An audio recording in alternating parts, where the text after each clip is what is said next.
Hey everyone, how's it going? I am Zeracon here. Sorry that I haven't actually done anything in a while. It's just that I've been preoccupied with things. Both, yeah, I've just been preoccupied and whatnot. Yeah. So before I get into the main topic of the day, I just wanted to say that I was watching a live stream shortly um, before making this video uh, about two YouTubers. If you saw the uh, Civil War video, if you saw the Civil War, no, yeah, the Captain Gamer Civil War video I made like a while back. I mean, with probably like I think it was like a month ago or so.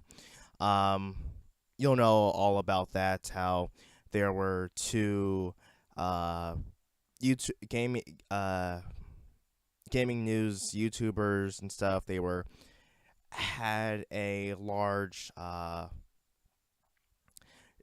disagreement upon the Nintendo Switch and how Nintendo was handling some things and third party support and whatnot. And, you know, um, things sort of were escalating and whatnot. And then I was just saw probably about 9 minutes and 9 minutes, well, like saw like 9 minutes into the stream. I saw that they were actually having a uh, live stream debate going on, and I thought, wow, this moment has come. I'm going straight over there to view the bloodbath that's going to occur. But in all honesty, though, it was a very calm debate going on. Yeah, there were some disagreements, and there were some agreements, but it was very civil. In fact, one of them mentioned how mentioned in a live stream last night, because that's actually what I was watching. I was watching the archived version uh, right before I actually saw the one where he and the other YouTuber were uh, were uh, were going to do their current live stream. He was talking about how he was invited to do a live stream with the guy and discuss the Switch and whatnot. And actually, since this has come to an end and whatnot, I'll just go ahead and like say who they are. It's Player Essence and Real Gamer 27. And Real Gamer it was on Player Essence's channel doing a uh, discussion about Nintendo Switch and whatnot.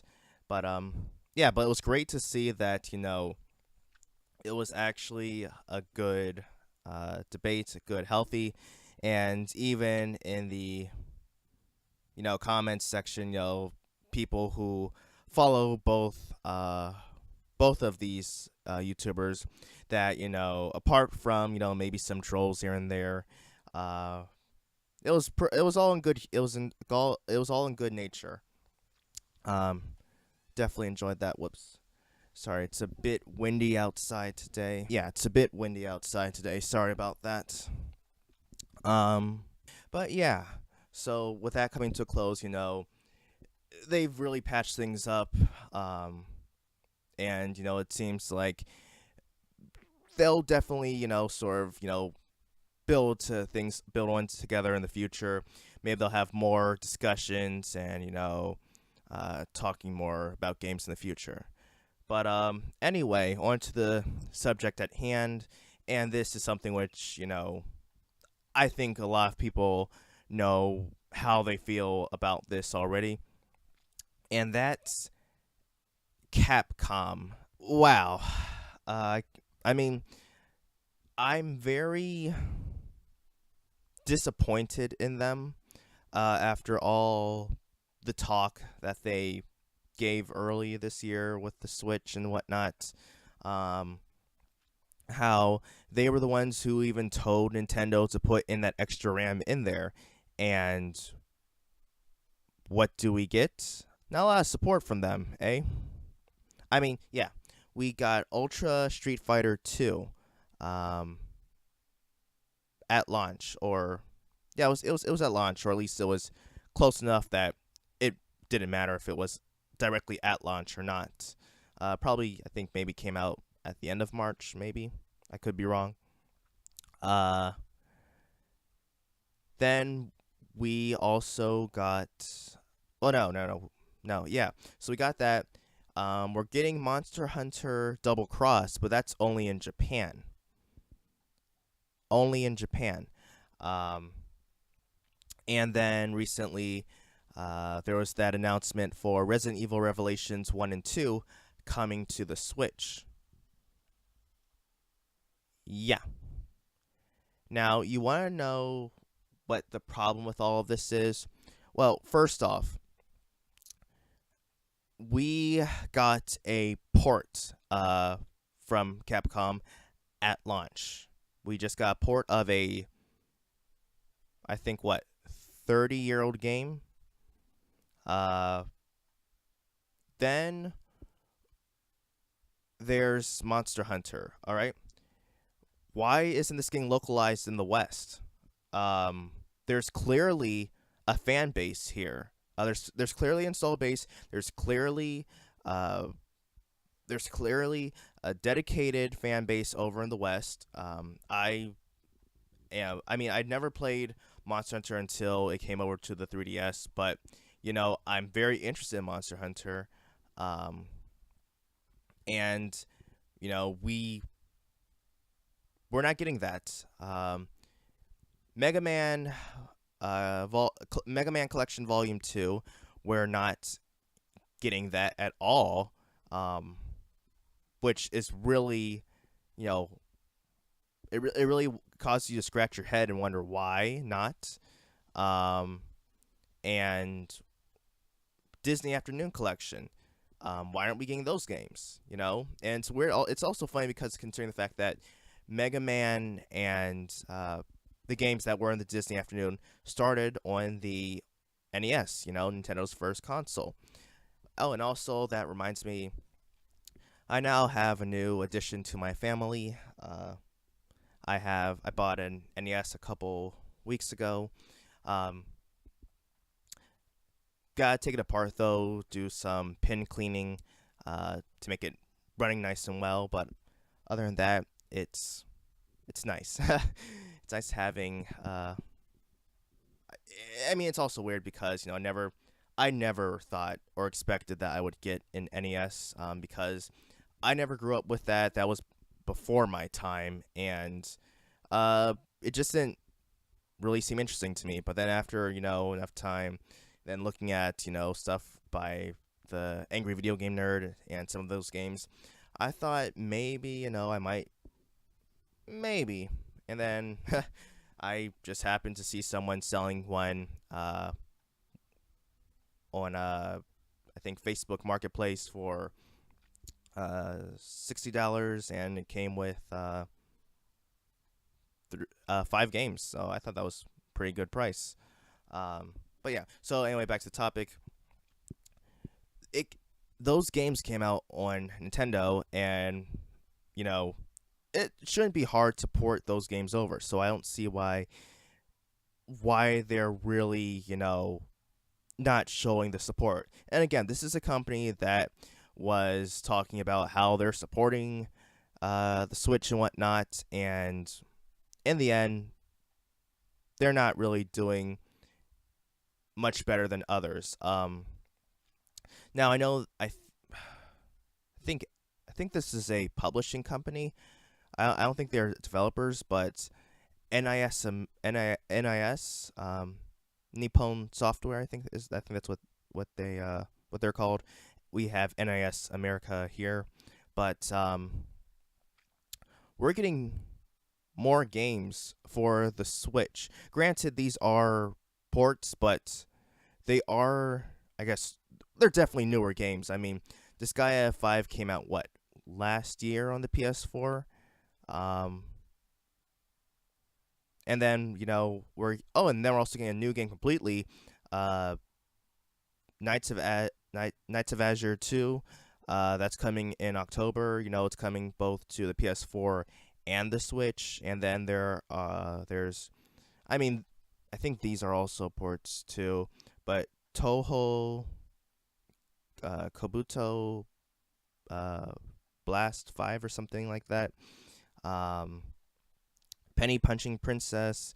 Well, I mean, that one isn't really as big as, say, Disgaea, but still, and I think last 5 minutes or five longest minutes or something like that. Um, yeah, we're getting those games from NIS, uh, and then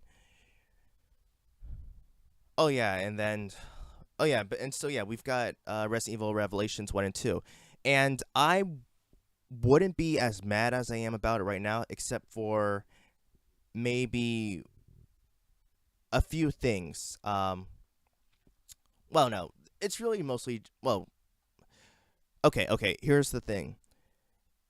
It's only coming physically for just the first one. If you buy the collector's edition, you get the first one physically, and the second one's available only as a uh, digital download code, or you can just buy it on the eShop for $20. Why can't I get the second one physically? Considering and the first one has been available physically for Nintendo software, twice already. First on the 3DS, then the Wii U. Um, I'm not necessarily going to buy it on physically just for the first game. Um, I do actually own both the 3DS and Wii U versions physically. Um, but yeah, I want the second one physically as well. I don't want I don't want to have it digital. Um, I shouldn't have to have it digital. Um, and it's worse for people who are living in the PAL region because they don't even get a physical version. They just get a straight up digital version. That's the only choice they have.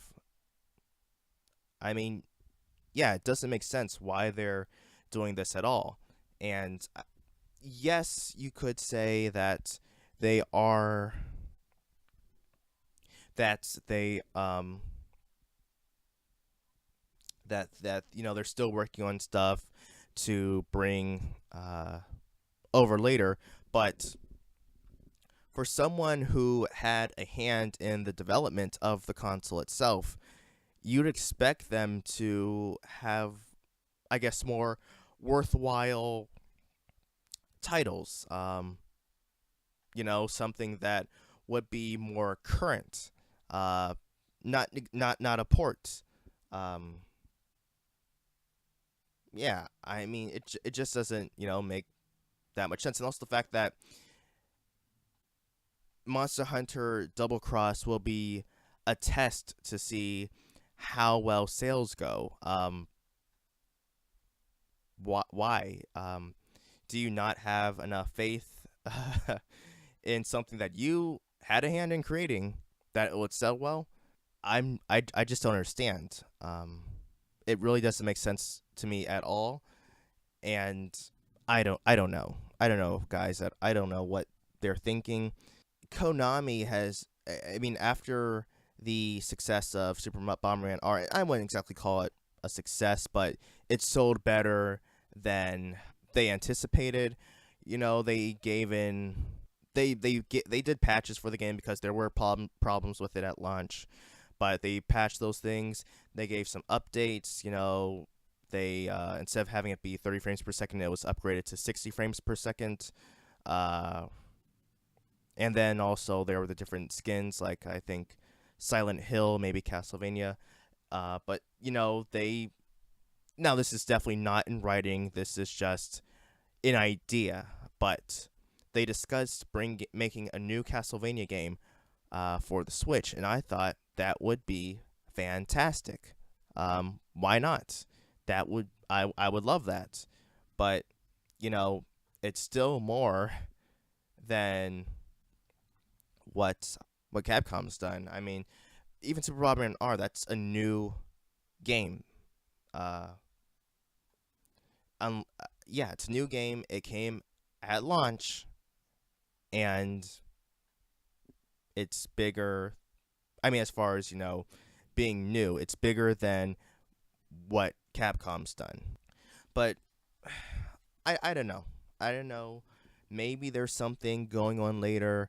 Maybe they have something to announce at the Tokyo Game Show. But I know there was one thing that irritated a lot of fans. I'm I can understand part of what they're saying, but at the same time, I'm half and half regarding this, and that's Monster Hunter World, how it's on PS4, Xbox One, and not the Switch. So first off, Monster Hunter wasn't even on Nintendo in the first place. It was on Sony, exclusively, I might add. So I can only imagine how PlayStation fans felt when Nintendo started getting Monster Hunter. I can understand the frustration and anger that they felt towards Capcom for that. Not sure why Capcom initially brought it over to Nintendo.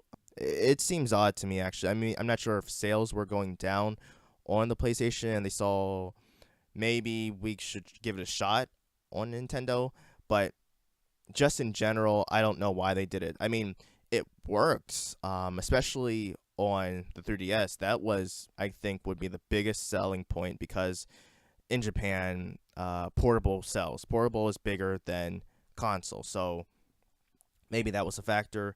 I don't know, but to bring Monster Hunter Worlds onto Xbox One doesn't make sense to me at all, considering the fact that there is no install base. There are no fans on the Xbox who, yeah, it's not. I mean, maybe there are people who have wanted it. Maybe there are people who have played it on other systems and then said, "Hey, I would like to play this on Xbox." But there there is no install base there on Xbox, and you're porting it over, but you're not doing it for uh well, I'm sorry, port is a bad word because it hasn't even come out yet, so it's not a port. It's just multi-plat release, but you're not bringing it over to the Switch. Now, maybe the Switch can't support it. Maybe that's why it's getting Double Cross, but Double Cross is also a port of the 3DS version. Yeah, so that's another port we're getting. I mean, that's what the third port we're getting from you, Capcom. Why? Doesn't make sense at all. Worlds, I can understand. If it's not powerful enough, then fine. I can accept that. Um, and I can also accept the fact that's not being brought over because times change and whatnot. But you should understand that the Switch will sell Monster Hunter. It's guaranteed. The sales you had with the 3DS for Monster Hunter, you can easily get that. You can get that.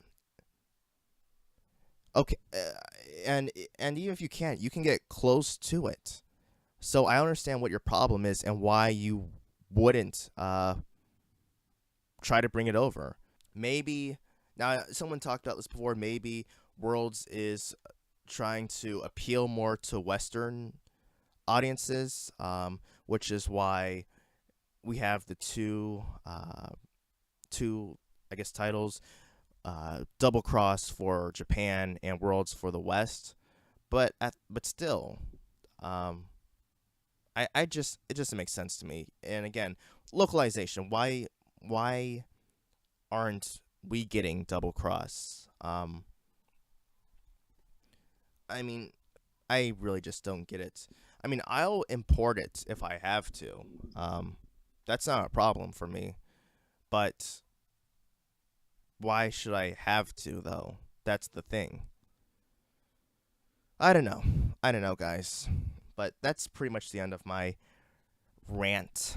Um, there's a thunderstorm coming right now, actually. So I'll be getting off now. Um, there is one last thing, well, just one tidbit of information I want to give you. I am really trying to get this out as soon as possible because I am on a strict deadline, not only with starting up a fall semester, but also because I want to beat this deadline. But I have a Metroid project in the works. Hopefully, it'll be done soon. I mean, I'm still working on it right now. It's definitely been interesting working on this, trying to get this together, but it should be done soon. I want to make it soon. In fact, I man, I don't want to say I will make it, but I want to say I will make it happen. Just to give me say that dedication, but we'll see. I hope to have this out by the 23rd. 23rd of this month. Should be finished by then. But yeah, that'll be it for today, guys. Let me know what your thoughts on this Capcom debacle. Let me know your thoughts on that. And if you also were aware of the Real Gamer Player Essence debate, argument, tension that has been rising, also, comment on that and whatnot. But yeah, until next time, everyone, I am Zerakon signing off. Oh, wait, one last thing. I'm sorry. So yeah, next week is Otakon. I will be there in DC recording stuff. Yeah, so I'll be there. I'll be recording stuff, and I'll be posting whatnot. Looking forward to that. This will be interesting considering the fact that they've moved to DC. It's going to be a whole new area, completely different from where it was, previously for over 20 years. But yeah, just throwing that last bit out. So everyone, until next time, I am Zerakon signing off. Have a good one.